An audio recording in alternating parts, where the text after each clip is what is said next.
Il existe des moments dans l'histoire où la mort refuse d'obéir aux puissants, où le condamné, les pieds dans les flammes, regarde droit dans les yeux ceux qui l'ont condamné et prononce des mots qui traverseront les siècles. Ce n'est pas une légende, ce n'est pas un mythe. C'est ce qui s'est réellement passé le 18 mars 314 sur une île de la Seine devant des milliers de témoins silencieux. Et ce qui suivit ces quelques mots changea le cours de l'histoire d'une façon que personne n'avait anticipée. Ni le roi, ni le pape, ni personne.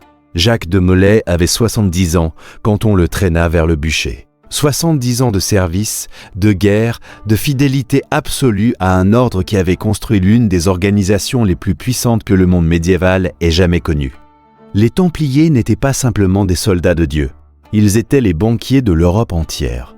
Les rois leur devaient de l'argent. Les papes leur devaient leur survie. Et c'est précisément pour cette raison qu'ils devaient disparaître.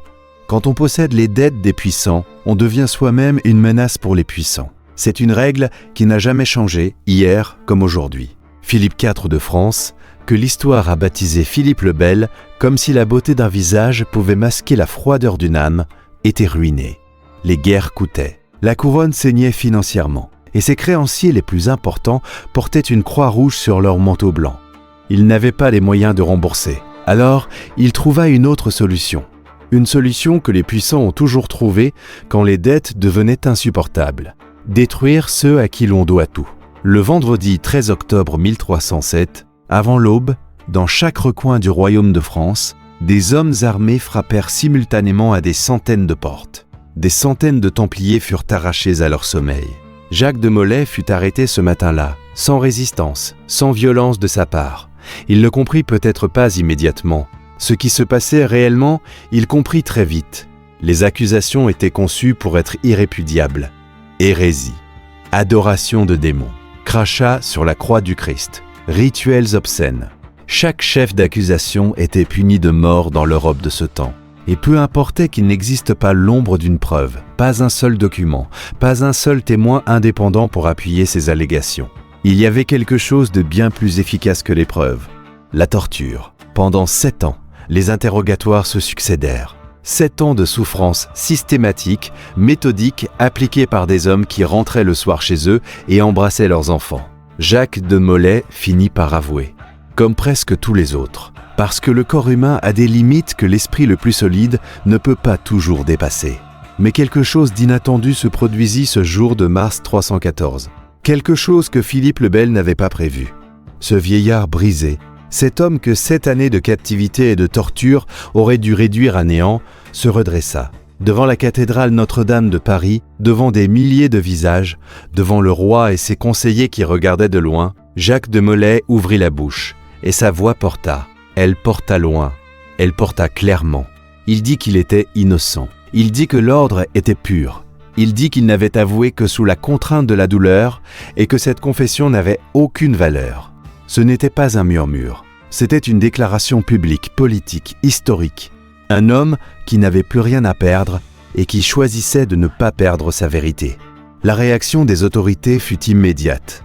Dans la logique juridique de l'époque, un condamné qui revenait sur ses aveux était un relapse, un hérétique qui avait renoncé à sa réconciliation avec l'Église.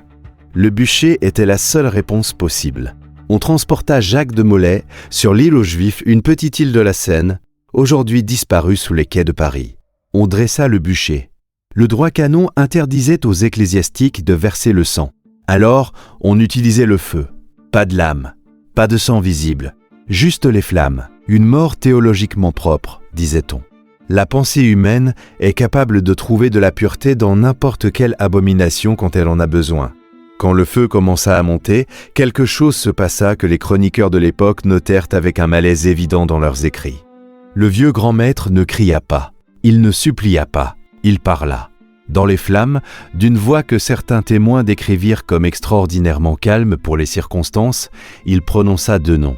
Le pape Clément V, qui avait signé la destruction de l'ordre sous la pression du roi, et Philippe IV de France, qui avait tout orchestré depuis le début. Il les convoquait tous deux devant le tribunal de Dieu. Il leur donnait rendez-vous.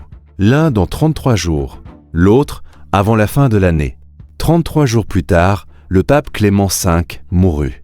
Les chroniques décrivent une mort soudaine, douloureuse, qui surprit son entourage. Avant la fin de cette même année 1314, Philippe le Bel mourut à son tour. Il n'avait pas encore 50 ans. La cause exacte reste débattue. Ce que l'histoire retient, c'est la coïncidence absolue avec la prophétie du bûcher. Les historiens parlent de hasard, et sans doute ont-ils raison dans le sens scientifique du terme. Mais pendant 5 siècles, à travers toute l'Europe, les gens ordinaires appelèrent ce hasard d'un autre nom. La malédiction des Templiers entra dans l'imaginaire collectif et n'en sortit plus jamais vraiment. Ce qu'il faut comprendre, et c'est le cœur de tout ce récit, c'est que les hommes qui condamnèrent Jacques de Molay ne se considéraient pas comme des monstres. Philippe le Bel se voyait comme un roi pragmatique qui protégeait son royaume. Les inquisiteurs qui appliquèrent la torture se voyaient comme des serviteurs de Dieu qui sauvaient des âmes égarées. Les juristes qui rédigèrent les actes d'accusation se voyaient comme des défenseurs de la loi. Chacun d'entre eux rentra chez lui après avoir accompli sa tâche. Chacun dormit. Chacun se réveilla le lendemain matin et continua à vivre comme si rien d'extraordinaire ne s'était passé. Parce que pour eux, rien d'extraordinaire ne s'était passé. Ils avaient fait leur travail. L'histoire de Jacques de Molay n'est pas une exception dans les archives de la violence organisée, elle est une règle. En 1431, Jeanne d'Arc fut brûlée vive à Rouen. Elle avait 19 ans. Le tribunal qui la condamna était composé d'hommes instruits, de théologiens, de juristes. Des hommes qui avaient étudié pendant des années, qui connaissaient les textes sacrés par cœur, qui pouvaient argumenter pendant des heures sur des nuances théologiques infinitésimales. Ces mêmes hommes regardèrent une adolescente brûlée et rentrèrent dîner. 25 ans plus tard, un autre tribunal la réhabilita officiellement. La même institution qui l'avait condamnée admit qu'elle avait eu tort, mais Jeanne était morte depuis un quart de siècle. La justice posthume n'a jamais ressuscité personne. En 1600, Giordano Bruno fut exécuté sur le Campo dei Fiori à Rome. Philosophe, astronome, homme d'une intelligence rare. Il avait osé dire que l'univers était infini, que le soleil n'était peut-être pas le centre de tout, que d'autres mondes pouvaient exister ailleurs dans cet espace sans limite. L'Église vit dans ses idées une menace existentielle à son autorité. Les inquisiteurs débattirent de son cas pendant 8 ans. 8 ans de procédures, d'examens, de tentatives de lui faire abjurer ses convictions. Il refusa, jusqu'au bout. Il disparut dans les flammes sans pouvoir dire un seul mot. 200 ans après sa mort, la science prouva qu'il avait raison sur presque tout.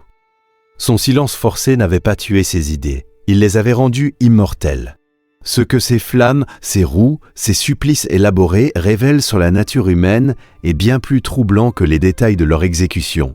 Ils révèlent notre capacité collective à construire des systèmes de légitimation, si solides, si complets, si bien intégrés dans notre vision du monde, que les pires violences deviennent non seulement acceptables, mais nécessaires. Le feu qui brûla Jacques de Molay n'était pas allumé par des monstres. Il était allumé par un système de dette, de pouvoir, de peur, de foi.